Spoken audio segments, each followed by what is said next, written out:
Assalamualaikum ya akhi ya ukhti. Ada beberapa hal yang harus diperhatikan di dalam rumah. Di dalam rumah. Ya.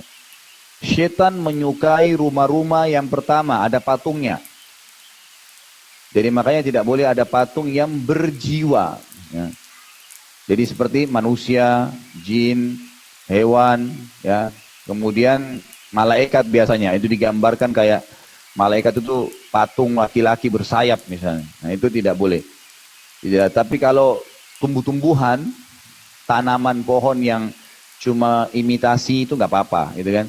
Gambar, lukisan mobil, nggak ada orangnya, rumah, langit, nggak ada masalah. Umumnya pemandangan itu nggak ada masalah. Tapi jauhi ini.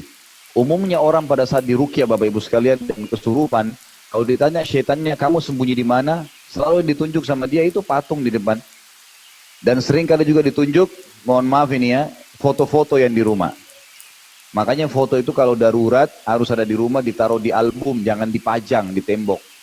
Ada buku nanti Bapak Ibu coba bisa beli, terbitan Gema Insani Press, judulnya Rumah-Rumah Tidak Dimasuki Oleh Malaikat. Jadi subhanallah pengalaman teman-teman yang biasa ngeruqyah, kalau masih banyak foto yang ditempel itu, ruqyahnya bisa lebih lama.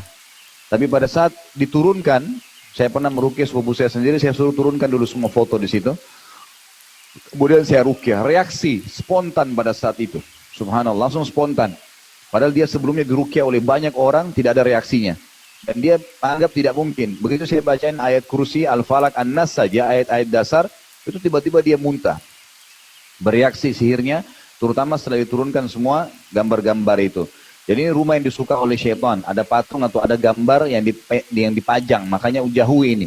Usahakan kalau foto pun darurat ditaruh di album, disimpan. Kalau perlu dilihat. Tapi bukan dipajang.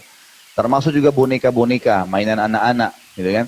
Itu kalaupun darurat ada, maka tidak boleh dipajang.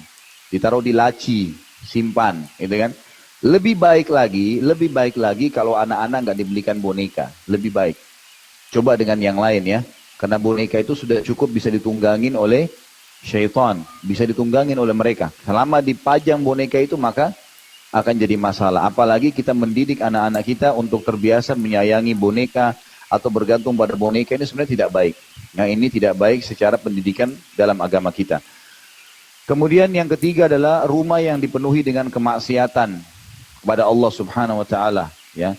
Umumnya ulama rincikan adalah rumah yang dipenuhi dengan musik-musik, rumah yang dipenuhi dengan terbukanya aurat, banyaknya perkataan-perkataan yang berbau maksiat, tidak pernah ada Al-Quran di dalamnya, tidak pernah dikerjakan sholat di dalamnya, gitu kan?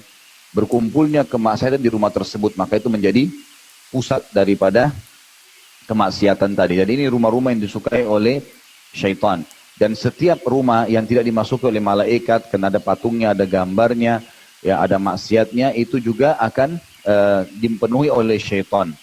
Selanjutnya rumah yang ada anjing. Anjing ini tidak boleh masuk ke dalam rumah. Anjing dibolehkan dalam Islam digunakan untuk berburu atau menjaga peternakan. Tapi kalau untuk dimasukkan ke dalam rumah jadi peliharaan tidak boleh. Dan ini sudah cukup membuat malaikat tidak masuk ke dalam rumah. Nabi Muhammad SAW pernah pulang kemudian ke rumahnya, kemudian di depan rumah beliau ada anjing yang duduk. Lalu Nabi SAW mengusirnya dan mengatakan rumah yang ada anjing tidak dimasuki oleh malaikat. Jadi ini hal-hal mendasar yang harus diketahui, bahwasanya syaitan menyukai rumah-rumah tersebut. Ya, ini poin-poinnya. Assalamualaikum ya akhi ya ukhti.